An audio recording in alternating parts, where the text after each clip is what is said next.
नमस्कार दोस्तों, मैं हूं संजय मंडावी और स्वागत है हमारे यूट्यूब चैनल में। तो देखिए, पिछले वीडियो में हमने भौतिक विज्ञान का पार्ट 2 कवर किया था और आज की इस वीडियो में हम पार्ट 3 कवर करेंगे। तो अगर आपको वीडियो पसंद आएगी तो आप वीडियो को लाइक कीजिएगा, शेयर कीजिएगा और हमारे यूट्यूब चैनल को सब्सक्राइब कीजिएगा। साथ ही बात हमारे टेलीग्राम चैनल को ज्वाइन कीजिएगा और हमारे फेसबुक पेज को भी लाइक कीजिएगा, ठीक है। लिंक जो है वो डिस्क्रिप्शन में दे दिया गया है। और एक इम्पॉर्टेंट बात कि आप वीडियो को कम से कम 2 बार देखिए, जिससे आपको चीज़ें अच्छे तरीके से समझ में आएंगी और आप चीज़ों को ध्यान पे रख पाएंगे। तो चलिए शुरू करते हैं आज का वीडियो। आज का हमारा पहला टॉपिक है कार्य शक्ति एवं ऊर्जा। तो चलिए शुरू करते हैं। कार्य बल तथा बल की दिशा में वस्तु के विस्थापन के गुणनफल के बराबर होता है। इसका मात्रक जूल है, ठीक। तो देखिए यहाँ पर क्या बोल रहा है कि कार्य बल तथा बल की दिशा में वस्तु के विस्थापन के गुणनफल के बराबर होता है। तो देखिए यहाँ पर एक फॉर्मूला दिया हुआ है, कार्य बराबर बल गुणा बल की दिशा में विस्थापन। अब देखिए हम थोड़ा कार्य को समझते हैं, क्या ये कहना चाह रहा है कि देखिए कार्य क्या होता है, बल और बल की दिशा में विस्थापन। मतलब देखिए बल लगाया जाता है और जब बल लगाया जाता है तब क्या होता है, बल की दिशा में विस्थापन होता है, ठीक है। वस्तु में क्या होता है, विस्थापन होता है। बल की दिशा में जब बल लगाया जाता है तो कार्य क्या होता है, संपूर्ण होता है। तो यही कार्य है, ठीक। अब यहाँ पर देखिए अगला पॉइंट है हमारा, यदि कोई व्यक्ति एक दीवार को धकेलता है तथा दीवार विस्थापित ना हो तो व्यक्ति द्वारा कोई कार्य नहीं किया जाता, क्योंकि उसका कार्य गुरुत्व बल के लंबवत है, ठीक है। तो क्या कहना चाह रहा है यहाँ पर, यदि कोई व्यक्ति एक दीवार को धकेलता है, अब आप दीवार को धकेलेंगे तो क्या दीवार अपने स्थान से हिलेगी? नहीं हिलेगी, विस्थापित नहीं होगी, ठीक है। तो व्यक्ति द्वारा कोई कार्य नहीं किया जाता। देखिए जब वह व्यक्ति दीवार को धकेल रहा है और दीवार पर कोई असर नहीं हो रहा है, ठीक है, वो बिल्कुल भी विस्थापित नहीं हो रही है, तो ये कहा जाएगा कि व्यक्ति द्वारा कोई कार्य नहीं किया गया है, क्योंकि उसका जो कार्य है वो गुरुत्व बल के लंबवत है। मतलब देखिए जब कार्य होता है तब वह गुरुत्व बल के लंबवत नहीं होता, मतलब गुरुत्व बल के समानांतर होता है, ठीक है। क्योंकि अगर अब समानांतर होगा तो वस्तु में विस्थापन होगा, पर यहाँ पर गुरुत्व बल के लंबवत है वो दीवार, इसलिए कार्य नहीं हुआ, ठीक।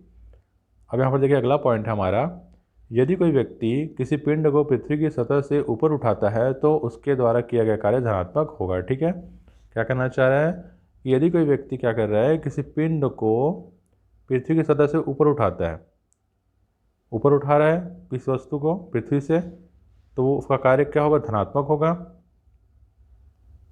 अब यहाँ पर देखिए अगला है, जब किसी वस्तु को खुरदुरे धरातल पर खींचा जाता है तब घर्षण बल तथा विस्थापन परस्पर विपरीत दिशा में होते हैं, अतः घर्षण बल द्वारा किया गया कार्य ऋणात्मक होता है। अब यहाँ पर ये पॉइंट क्या कहना चाह रहा है कि जब किसी वस्तु को खुरदुरे धरातल पर खींचा जाता है, ठीक, तब घर्षण बल और विस्थापन परस्पर विपरीत दिशा में होते हैं। देखिए जब किसी वस्तु को खुरदुरे क्षेत्र पर या एरिया पर खींचा जाएगा तब क्या होगा, घर्षण बल और विस्थापन क्या होंगे, विपरीत दिशा में लगेंगे, ठीक है। अतः घर्षण बल द्वारा किया गया कार्य क्या होगा, ऋणात्मक होगा। अब देखिए घर्षण बल क्या होगा, विपरीत दिशा में कार्य कर रहा है, तो विपरीत दिशा में कार्य कर रहा है तो ऋणात्मक होगा, ठीक।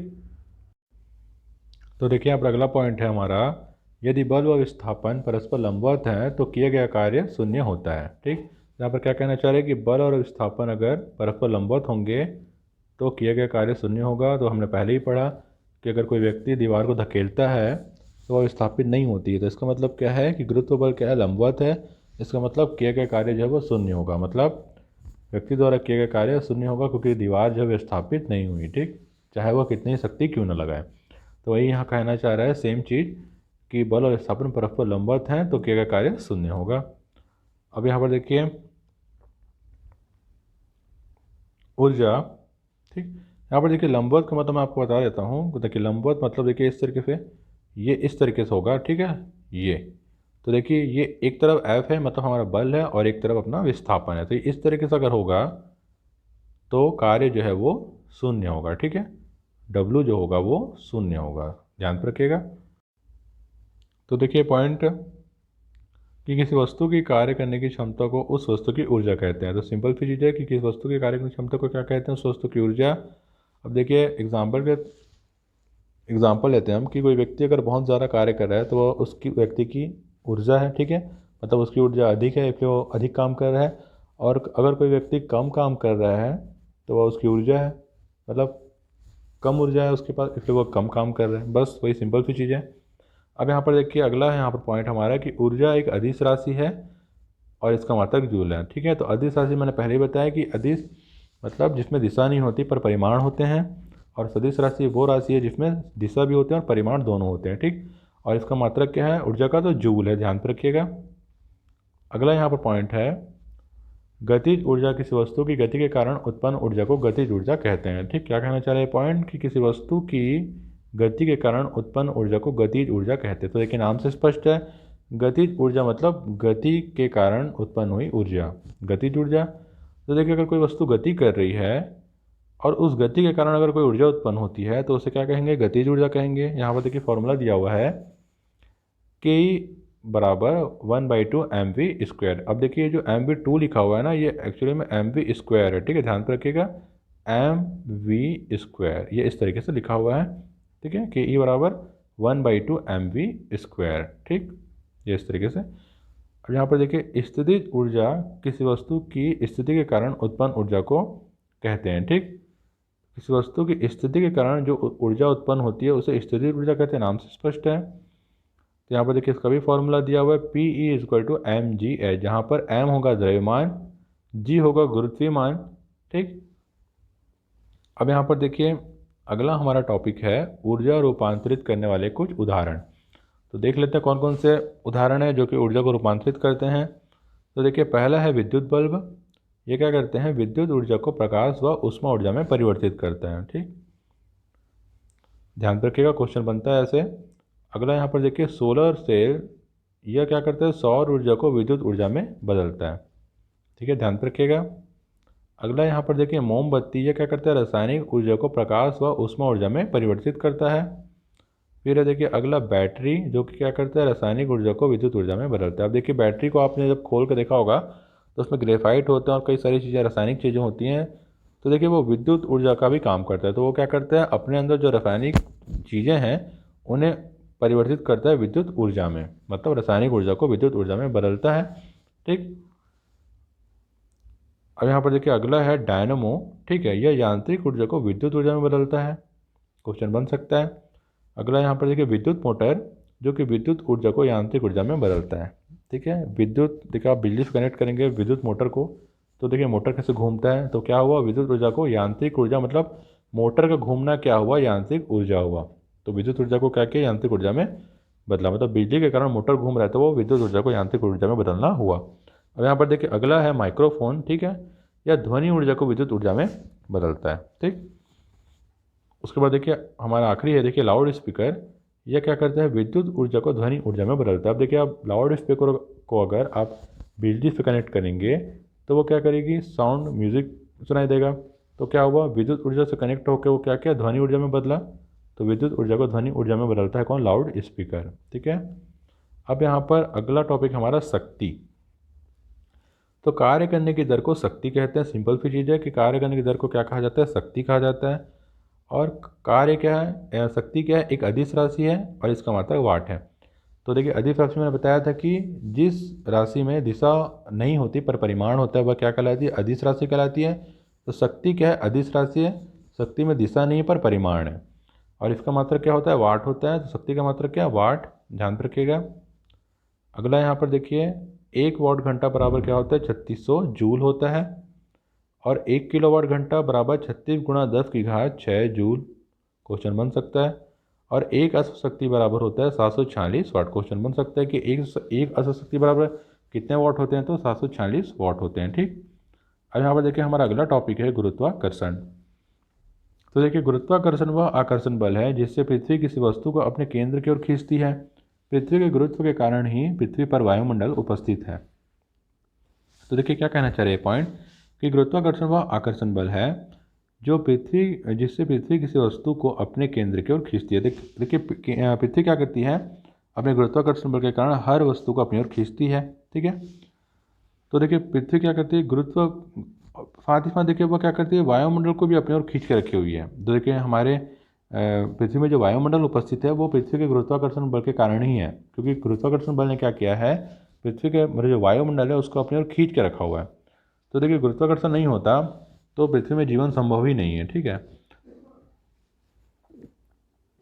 अब यहाँ पर देखिए अगला पॉइंट है न्यूटन ने 1686 ईस्वी में यह बताया कि ब्रह्मांड में स्थित प्रत्येक पिंड दूसरे पिंड को अपनी ओर आकर्षित करती है। तो यहाँ पर देखिए न्यूटन ने क्या किया, 1686 में यह बताया कि ब्रह्मांड में जितने भी पिंड हैं वह दूसरे पिंड को, हर पिंड एक दूसरे को अपनी ओर क्या करती है, आकर्षित करती है। ठीक है, यह न्यूटन ने बताया, क्वेश्चन बन सकता है।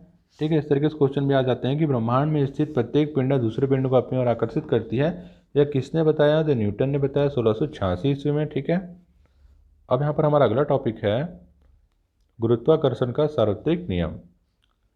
तो देखिए इस नियम के अनुसार ब्रह्मांड में किन्हीं दो पिंडों के बीच कार्य करने वाला आकर्षण बल पिंडों के द्रव्यमानों के गुणनफल के समानुपाती तथा उनके बीच की दूरी के वर्ग के व्युत्क्रमानुपाती होता है।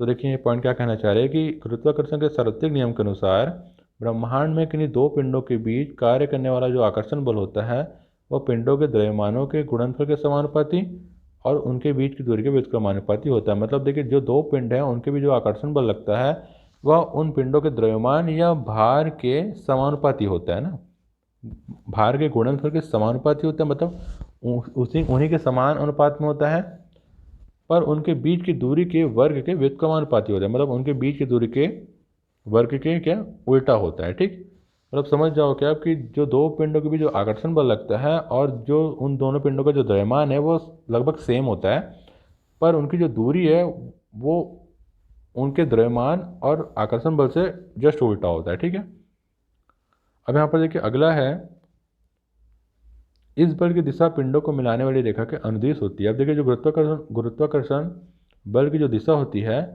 वह पिंडों को मिलाने वाली रेखा के अनुदिश होती है, मतलब उसी दिशा में होती है। ठीक, अब यहाँ पर हमारा अगला टॉपिक है गुरुत्वाकर्षण के सार्वत्रिक नियम के प्रमुख महत्व निम्नलिखित हैं। तो देखिए कौन कौन से महत्व हैं गुरुत्वाकर्षण के सार्वत्रिक नियम के। तो पृथ्वी पर चंद्रमा के गुरुत्वाकर्षण प्रभाव के कारण ज्वार भाटा आता है। बहुत ही इंपॉर्टेंट है यहाँ देखिए लाइन कि पृथ्वी पर चंद्रमा के गुरुत्वाकर्षण प्रभाव के कारण ही क्या होता है, समुद्र में क्या होता है, ज्वार भाटा आता है। तो यहाँ पर क्वेश्चन बन सकता है कि ज्वार भाटा किस वजह से आता है, तो चंद्रमा की वजह से आता है, क्योंकि पृथ्वी पर क्या होता है, चंद्रमा का गुरुत्वाकर्षण का प्रभाव लगता है जिससे ज्वार भाटा की उत्पत्ति होती है। ठीक, अगला यहाँ पर देखिए, चक्कर लगा रहे उपग्रह से अंतरिक्ष यात्री द्वारा यदि एक चम्मच नीचे गिराया जाए तो वह अंतरिक्ष में गुरुत्वाकर्षण के अभाव में उपग्रह के साथ साथ उसी गति से गतिमान रहेगा। यहाँ पर ये पॉइंट क्या कहना चाह रहे हैं कि चक्कर लगा रहे उपग्रह से अंतरिक्ष यात्री अगर एक चम्मच को नीचे गिराया तो वह अंतरिक्ष में गुरुत्वाकर्षण के अभाव में उपग्रह के साथ साथ उसी गति से गतिमान रहेगा। देखिए यह कहना ये चाह रहा है कि अगर कोई अंतरिक्ष यात्री जिस उपग्रह से है ना अंतरिक्ष की यात्रा कर रहा है और उसी दौरान उसने एक चम्मच को अंतरिक्ष में छोड़ दिया उसी उपग्रह से घूमते हुए, तो जिस गति में उपग्रह है, ठीक है, जिस गति से उपग्रह घूम रहा है उसी उपग्रह से गुरुत्वाकर्षण तो है या नहीं अंतरिक्ष में, तो उसी उपग्रह के स्पीड से वह चम्मच भी नीचे उसी जो चम्मच है वह उसी उपग्रह के अनुरूप ही गतिमान रहेगा, मतलब उसी स्पीड से वो गति करेगा वो चम्मच भी। ठीक है, ये कहना चाह रहा है। अब यहाँ पर देखिए अगला पॉइंट है गुरुत्व बल के कारण ही पृथ्वी के चारों ओर वायुमंडल विद्यमान है। तो देखिए गुरुत्व बल के कारण ही क्या है, गुरुत्व बल के कारण पृथ्वी के चारों ओर जो वायुमंडल है वो गुरुत्वाकर्षण के कारण ही है, ध्यान पे रखिएगा। अगला पॉइंट है हमारा देखिए, गुरुत्व बल के कारण ही पृथ्वी की सतह पर प्राणियों का चलना संभव है। तो ये सिंपल सी चीज़ है, अगर गुरुत्वाकर्षण बल ने क्या किया, सबको खींच कर रखा हुआ है, तो जितने भी प्राणी हैं जानवर है वो भी सब खींचे हुए हैं गुरुत्वाकर्षण बल के कारण। ठीक है, तो जो चल फिर रहे हैं वो गुरुत्वाकर्षण बल के कारण ही है। और अब हमारे यहाँ पर देखिए अगला टॉपिक है गुरुत्वीय त्वरण। तो देखिए यहाँ पर किसी वस्तु पर गुरुत्व बल के कारण जो त्वरण उत्पन्न होता है उसे गुरुत्वीय त्वरण कहते हैं। क्या कहना चाह रहे हैं पॉइंट कि किसी वस्तु पर गुरुत्व बल के कारण जो त्वरण उत्पन्न होता है, देखिए गुरुत्व बल के कारण क्या हो रहा है, त्वरण उत्पन्न हो रहा है, तो उसे क्या कहेंगे, गुरुत्वीय त्वरण। तो नाम से स्पष्ट है, गुरुत्वीय त्वरण मतलब गुरुत्व बल के कारण उत्पन्न त्वरण को गुरुत्वीय त्वरण कहते हैं, बस सिंपल सी चीज़ है ये। अब यहाँ पर देखिए अगला पॉइंट है, किसी वस्तु का द्रव्यमान नियत रहता है तथा वस्तु का भार W बराबर mg नियत नहीं होता, क्योंकि गुरुत्वीय त्वरण के मान में परिवर्तन होने के कारण यह प्रत्येक स्थानों पर बदलता रहता है। अब देखिए पॉइंट क्या कहना चाह रहा है कि किसी वस्तु का द्रव्यमान क्या होता है, वह नियत रहता है, ठीक, तथा वस्तु का भार वह नियत नहीं होता, W बराबर जो mg है वह नियत नहीं होता, क्योंकि गुरुत्वीय त्वरण के मान में परिवर्तित होने के कारण वह प्रत्येक स्थानों पर बदलता रहता है। यहाँ पर ये कहना चाह रहे हैं कि किसी वस्तु का द्रव्यमान या जो है वो नियत रहता है, स्थिर रहता है, पर वस्तु का जो भार होता है वो नियत नहीं होता। कि यहाँ पर द्रव्यमान और भार को अलग अलग बता रहा है। तो द्रव्यमान क्या है वो नियत रहता है, ठीक है, किसी वस्तु का, पर जो भार है वो नियत नहीं होता है, क्योंकि गुरुत्वीय त्वरण का जो मान है वो परिवर्तित होता रहता है, जिसके कारण प्रत्येक स्थानों पर उसका जो भार है वो भी बदलता रहता है। बस ये कहना चाह रहा है। अब यहाँ पर देखिए अगला है, चंद्रमा पर गुरुत्वीय त्वरण g का मान पृथ्वी के गुरुत्वीय त्वरण का मान का 1/6 होता है। अब देखिए चंद्रमा पर जो गुरुत्वीय त्वरण का मान होता है वह पृथ्वी के गुरुत्वीय त्वरण के मान के कितना होता है, 1/6। ध्यान रखिएगा, क्वेश्चन बन सकता है। अगला पॉइंट हमारे यहाँ पर देखिए, पृथ्वी तल से नीचे या ऊपर जाने पर g का मान घटता जाता है। g का मान पृथ्वी के ध्रुव पर अधिकतम होता है। g का मान विषुवत रेखा पर न्यूनतम होता है। पृथ्वी की घूर्णन गति बढ़ने पर g का मान कम हो जाता है तथा घूर्णन गति घटने पर g का मान बढ़ जाता है। पृथ्वी के केंद्र पर g का मान 0 होता है। अब देखिए ये पॉइंट क्या कहना चाह रहा है कि पृथ्वी तल से नीचे या ऊपर जाने पर क्या होता है, g का मान घटता जाता है। ध्यान रखिएगा कि अगर आप पृथ्वी तल से नीचे जाएंगे तो भी g का मान घटेगा, और अगर आप पृथ्वी तल से ऊपर जाएंगे तो भी g का मान घटेगा। और g का मान पृथ्वी के ध्रुव पर अधिकतम होता है। अब देखिए अगर आप पृथ्वी के ध्रुव पर जाएंगे, देखिए पृथ्वी के 2 ध्रुव हैं, ठीक है, और अब यहाँ पर क्या होता है, हमारी जो कर्क रेखा है की चौड़ाई क्या होती है, कम होती जाती है। मैंने पहले पढ़ा है भूगोल में, ठीक है। तो देखिए g का मान क्या होता है, पृथ्वी के ध्रुव पर क्या होता है, अधिकतम होता है, ठीक है, दोनों ध्रुवों पर। और g का मान विषुवत रेखा पर न्यूनतम होता है। अब देखिए g का मान विषुवत रेखा पर न्यूनतम होता है, सबसे कम होता है। ध्यान पे रखिएगा, क्वेश्चन बन सकता है। पृथ्वी की घूर्णन गति बढ़ने पर g का मान कम हो जाता है। अब देखिए जब पृथ्वी की घूर्णन गति बढ़ती है, मतलब पृथ्वी जब अपने अक्ष पर घूमती है और जब उसकी गति तेज हो जाती है तब g का मान क्या हो जाता है, कम हो जाता है। और घूर्णन गति घटने पर g का मान बढ़ जाता है। और देखिए जब वो घूर्णन गति मतलब अक्ष पर घूमने की गति जब कम हो जाती है तब g का मान बढ़ जाता है, ठीक। अब पृथ्वी के केंद्र पर g का मान 0 होता है। अब देखिए पृथ्वी के जो केंद्र है उसमें g का मान क्या होता है, 0 होता है, ठीक। ये ध्यान में रखिएगा। अब देखिए अगला पॉइंट है, भार तथा द्रव्यमान जिस बल द्वारा पृथ्वी किसी वस्तु को अपने केंद्र की ओर खींचती है वस्तु का भार कहलाता है, तथा द्रव्यमान किसी वस्तु में द्रव्य अथवा पदार्थ की मात्रा है। तो ये कहना क्या चाह रहे हैं पॉइंट, कि भार तथा द्रव्यमान जिस बल द्वारा पृथ्वी किसी वस्तु को अपने केंद्र की ओर खींचती है वस्तु का भार कहलाता है। देखिए ये कहना चाह रहे हैं कि जिस बल द्वारा पृथ्वी किसी वस्तु को अपनी ओर खींचती है ना, तो वो क्या कहलाएगा, उस वस्तु का भार कहलाएगा, ठीक। और तथा द्रव्यमान किसी वस्तु में द्रव्य अथवा पदार्थ की मात्रा है। यहाँ पर देखिए भार और द्रव्यमान के अंतर को स्पष्ट कर रहा है कि भार क्या है, जब पृथ्वी किस वस्तु को अपनी ओर खींचती है ना, तो वह उस वस्तु का मतलब पृथ्वी को किस वस्तु को खींचने में जो बल लगाना पड़ता है ना, तो वही बल उस वस्तु का भार कहलाता है। और द्रव्यमान क्या होता है, किस वस्तु में द्रव्य या पदार्थ की मात्रा होती है, द्रव्यमान, ठीक है। अब यहाँ पर देखिए अगला पॉइंट है, एक समान वेग पे चलती लिफ्ट में वस्तु का आभासी भार उसके वास्तविक भार के बराबर होता है। तो क्या कहना चाह रहे हैं कि एक समान वेग पे चलती लिफ्ट में, कोई लिफ्ट अगर एक समान वेग से चल रही है तो वस्तु का आभासी भार उसके वास्तविक भार के बराबर होता है। देखिए वस्तु का आभासी भार क्या होता है, उसके वास्तविक भार से बराबर होता है। ये कहना चाह रहा है आभासी भार इक्वल टू वास्तविक भार, जब एक समान वेग से लिफ्ट चल रही हो, ठीक। अब यहाँ पर देखिए अगला है टॉपिक हमारा पलायन वेग। तो देखिए पलायन वेग वह न्यूनतम वेग है जिससे किसी पिंड को की पृथ्वी की सतह से ऊपर की ओर फेंके जाने पर वह गुरुत्वीय क्षेत्र को पार कर दे तथा कभी वापस लौटकर पृथ्वी पर नहीं आता है, वह क्या कहलाता है, पलायन वेग कहलाता है। पृथ्वी तल पर इसका मान 11.2 किलोमीटर प्रति सेकेंड या 11,200 मीटर प्रति सेकेंड होता है। तो देखिए यहाँ पर ये पॉइंट क्या कहना चाह रहे हैं कि पलायन वेग वह न्यूनतम वेग है जिससे किसी पिंड को पृथ्वी की सतह से ऊपर की ओर फेंके जाने पर, ठीक है, किसी पिंड को जब हम पृथ्वी की सतह से ऊपर फेंकते हैं तो वह गुरुत्वीय क्षेत्र को पार कर दें, ठीक है। देखिए वो अगर किसी पिंड को अगर आप पृथ्वी की सतह से ऊपर फेंकें और अगर वो गुरुत्वाकर्षण बल के कारण नीचे ना आए, सीधा गुरुत्वीय क्षेत्र को पार कर दें, ठीक है, और वापस कभी ना आए, तो वह क्या कहलाएगा, पलायन वेग कहलाएगा, ठीक है। तो वही है पलायन वेग। और पृथ्वी तल पर इसका मान क्या होता है, 11.2 किलोमीटर पर सेकेंड या 11,200 मीटर पर सेकेंड। मतलब ये इसका मतलब ये है पलायन वेग का मान इतना होता है ना, 11.2 किलोमीटर पर सेकेंड, इसका मतलब ये है कि अगर आप किसी वस्तु को 11.2 किलोमीटर पर सेकंड से ऊपर फेंकेंगे तब वो क्या, वह वापस ही नहीं आएगा पृथ्वी में, वो सीधा पृथ्वी के बाहर चला जाएगा, अंतरिक्ष में चला जाएगा, ठीक है। क्योंकि वह क्या करेगा, गुरुत्वीय क्षेत्र को पार कर देगा पृथ्वी के, तो वही क्या कहलाएगा, पलायन वेग कहलाएगा। आप देखिए 11.2 किलोमीटर पर सेकंड पे आप किसी वस्तु को फेंके, ऐसा पॉसिबल ही नहीं है। मतलब ये कहना चाह रहे हैं कि 1 सेकंड में वो चला जाएगा 11.2 किलोमीटर। अब सोचो, तो ये पॉसिबल ही नहीं है ना, किसी व्यक्ति के द्वारा ऐसा फेंकना। तो देखिए इस तरीके से हमारा आज भौतिक विज्ञान पार्ट 3 कवर होता है, ठीक। तो अगली वीडियो में हम अगला पार्ट पढ़ेंगे। तो अगर आपको वीडियो पसंद आई होगी तो आप वीडियो को लाइक कीजिएगा, शेयर कीजिएगा और हमारे यूट्यूब चैनल मंडावी एजुकेशंस को सब्सक्राइब कीजिएगा। साथ ही साथ हमारे टेलीग्राम चैनल को ज्वाइन कीजिएगा और हमारे फेसबुक पेज को भी लाइक कीजिएगा, ठीक है। लिंक जो है वो डिस्क्रिप्शन में दे दिया गया है। और अगर किसी भी प्रकार का डाउट होता है आपको वीडियो से रिलेटेड तो आप मुझे कमेंट बॉक्स में कमेंट कर सकते हैं। और एक इम्पॉर्टेंट बात कि वीडियो को आप कम से कम 2 बार देखिए, जिससे आपको चीज़ें अच्छी तरीके से समझ में आएंगी और आप चीज़ों को ध्यान पे रख पाएंगे, ठीक है। तो मिलते हैं फिर अगली वीडियो में, तब तक के लिए धन्यवाद, नमस्कार।